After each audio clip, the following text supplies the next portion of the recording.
সবাইকে good morning. কেমন আছো তোমরা? আশা করছি সবাই খুব খুব ভালো আছো। আমরাও RS ফ্যামিলি থেকে তোমাদের জানাই অনেক অনেক শুভেচ্ছা আর ভালোবাসা জানিয়ে আজকের ভিডিওটা শুরু করছি। তো সকালের এক ধাপ কাজ হয়ে গেছে, আর এখন না সকালবেলায় আমি আর চা খাচ্ছি না। আগে এমন নেশা ছিল আমার, সকালবেলা ঘুম থেকে উঠে চা না খেয়ে আমি কোনো কাজ করতে পারতাম না। আর এখন আমার সকালবেলা উঠে এক গ্লাস লেবু জল লাগে। তো লেবু জলটা আগে খেতে পারতাম না, এখন খেতে খেতে অভ্যাস হয়ে গেছে। তো চা করে এদিকে দাদুকে দিলাম, আর এইদিকে আমি এক গ্লাস লেবু জল খেয়ে এখন কাজ করতে হবে। তো মাসি তো সকালবেলায় কাজ করে যায় মাসির মতো, আমার কাজ অনেক থাকে। তো বাসনগুলো এখন সব সাজিয়ে নিচ্ছি, নইলে কী বলো তো, কালকে যা হয়েছিল বাসন মাসি মেজে দিয়ে গেছে। এখন গরমের দিনগুলোর থেকে কোথার থেকে যে এখন টিকটিকি পোকামাকড় সব বেরোবে, তো বেরিয়ে কালকে বাসনের খাঁচার মধ্যে দেখছি বাসনের উপর টিকটিকি, সেই ভয়ে আমি সব বাসনগুলো সাজিয়ে নিলাম। তো বরকে এখন কফি দিয়ে দেবো। এটার দাম কত নিয়েছে? 2500। এইটুকুটা কড়াইয়ের দাম 2500 টাকা। হ্যাঁ, নন স্টিক, আর ছোট্টর উপরে সুন্দর, দেখতে এত সুন্দর লাগছে কড়াইটা, দারুণ লাগছে। তো কফি খেয়ে একটু বসে বলল যে ওস্ট দাও। আগে তো লুচি মুচি করতে হতো, তো এখন ওর ঝিমে যায়, মানে অনেকটা হেলদি হয়ে গেছে। তো ডাক্তার বলেছে ওর ওয়েটটা কমানোর জন্য। তো সেই জন্য এখন ওস্ট, প্রোটিন, তারপর যে কলা, খেজুর, আমন্ড এগুলো দিয়ে ওকে ভালো করে মাখিয়ে দিই। তো এটাই ওর প্রায় হয়ে যায়। আর ক্যামেরাতে আমার হাতের অবস্থাগুলো এরকম কেন লাগছে জানি না। আর আমার ছেলে যখন পড়তে বসে, বাপরে বাপ, পুরো খাটের ওপরে বই ছড়িয়ে পড়বে। তো একটা বুক বা একটা কপি নিয়ে বসবে একটা সাবজেক্ট, সেই না করে ও মানে যত ওর বুক কপি টপি আছে তো সেইগুলো খাটের উপরে ছড়িয়ে ছিটিয়ে বসে।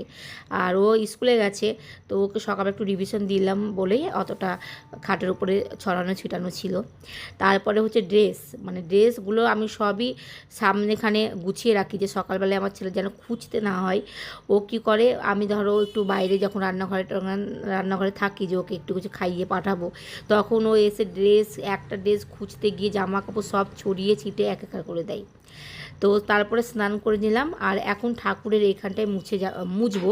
সকালবেলায় মাসি মুছে দিয়ে যায়, তারপরেও আমি আবারও পরিষ্কার করে মুছে নিই। ঠাকুরের ওখানে মুছে যেই পুজো দিতে বসবো, তখনই আমার বরকে ফোন করি যে 12টা বেজে গেছে, একটু রিককে নিয়ে আসো। তো ওর ভরসায় আমি ছিলাম, দিয়ে বলে যে না আমার এখন দেরি হবে, আমি এখন জিমে আছি। আর গাড়ি থাকলে তো তাড়াহুড়ো করে আমি আনতে পারি। তো জানো 12টার সময় ছুটি, আমার ছেলেকে আমি আনতে গেছি 12টা 20-তে, বাড়িতে আসতে আসতে প্রায় 1টা বেজে যায়। তারপরে আজকে বৃহস্পতিবার, কিছুই ছিল না, ঠাকুরের বাসন মাজার পিতাম্বারি, তারপরে তোমার প্যারা, মানে অনেক কিছু ছিল না, তো সেইগুলো কিনে। আর আজকে না প্রচণ্ড বিয়ের ডেট, তো বাজারে অনেক ভিড় ছিল। তো এখন প্রায় 1টা বাজে।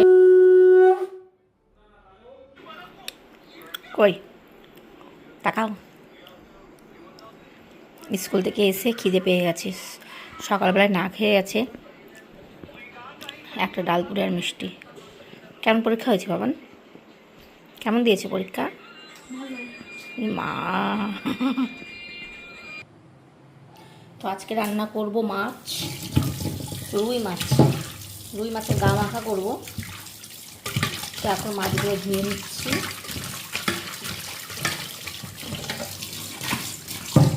দিয়ে দিচ্ছি হলুদ গুঁড়ো আর একটু লঙ্কার গুঁড়ো দিয়ে দিলাম ঝাল ঝাল করার জন্য, নুন। এখন মাখিয়ে নেব।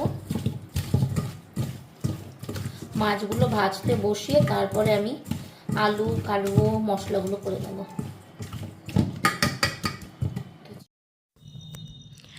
তো ওইদিকে গ্যাসটাকে লো করে আমি মাছ ভাজতে দিলাম, আর এইদিকে আমি এখন সব সবজিগুলো কেটে নেব। বেশি কিছু করব না, শুধু মাছের ঝোল করব আর বাঁধাকপি করব। অনেক রকম বাজার করেছিল, বললো যে এঁচড় করো, মাছের ঝোল করো, মোরলা মাছের চচ্চড়ি করো। তো এত বেলা যদি রান্না আমার শেষ হয় অনেক বেলায়, তাহলে মানে খাবেই না, সব ফ্রিজে থাকবে, হয়তো মাছের ঝোল দিয়ে ভাত খেয়ে নেবে। তাই আমি বললাম যে যেটা তাড়াতাড়ি হয় সেটা আমি করে দিচ্ছি, মাছের ঝোল আর বাঁধাকপির ঘন্টটা করে দিচ্ছি তোমাদের।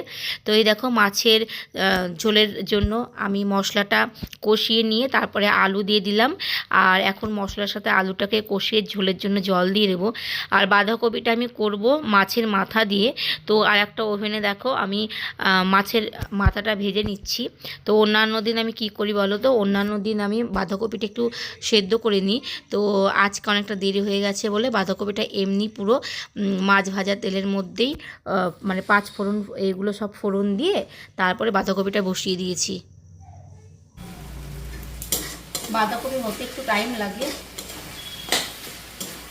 অন্যান্য দিন বাঁধাকপি করি একটু সেদ্ধ করে নিই, মানে জলটাকে ফেলে দিই, কিন্তু আজকে একটু টাইম হাতে কম ছিল, তো সেই জন্য একদমই তেলের উপরে দিয়ে দিয়েছি। এই বাঁধাকপিটা খুব মানে ভালো, আর কিছু কিছু বাঁধাকপি না একদম তেলের উপরে দিলেও ঝরঝরে হয়ে থাকে, মুছতে চাই না। এই বাঁধাকপিটা ভালো, কালকে দিয়ে কিনেছিল বাজার থেকে দুটো, অর্ধেকটা করলাম অর্ধেকটা রেখে দিলাম। তো চোখ মুখের অবস্থা ভীষণই খারাপ, বাচ্চার পড়াশোনা মানে আমাদের পড়াশোনা শুরু হয়ে যায়, আর ওর পরীক্ষা মানে মনে হয় কি যে আমাদের সেই মাধ্যমিকের পরীক্ষা। তো এদের স্কুলে প্রচণ্ড চাপ, পরীক্ষা প্রায় 1 মাস থেকে আমার এই অবস্থা, না ঠিকমতো ঘুমোই, না ঠিকমতো কোনো কাজ করতে পারি, চোখ ভীষণই একদম চোখের অবস্থা খারাপ। আমার ছেলেরও অবস্থা খারাপ, ও পড়ছে, আর এদের স্কুলে প্রচণ্ড চাপ, মানে কোনখান থেকে যে কোশ্চেন দিয়ে দেয়। আর অনেক রাত করে শুয়েছি, আবার উঠেওছি কিন্তু অনেক সকালবেলায় আমি আর আমার ছেলে। তো দেখো স্কুল থেকে এসেই একটু দুধ আর একটু খেয়েছিল, তোমার ওই ওটা কি হলো বাবা, দুধে কি খেয়েছো? বর্নভিটা খেয়েছে। তো খেয়ে দিয়ে এখন ঘুমোচ্ছে। তো মাছ রান্না করেছি, একটু ভাত খেয়ে নাও। রান্নাঘরের থেকে একটু ঘুটুর ঘুটুর আওয়াজ আসছে। তুমি কি করছো?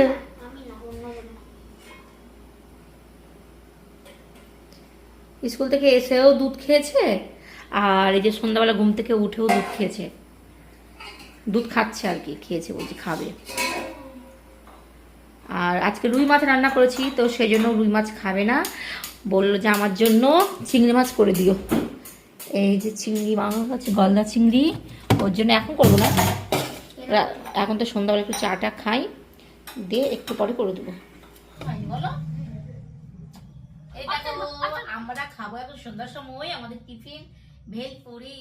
হ্যাঁ 7টার সময় মানে 8টার সময় কেউ গরম গরম ভেলপুরি। তো এখন ভেলপুরি খেয়ে আমরা এখন পড়াশোনা করব। তো পরীক্ষা চলছে, তো কেমন লাগলো জানিও। তো চলো টাটা, গুড নাইট।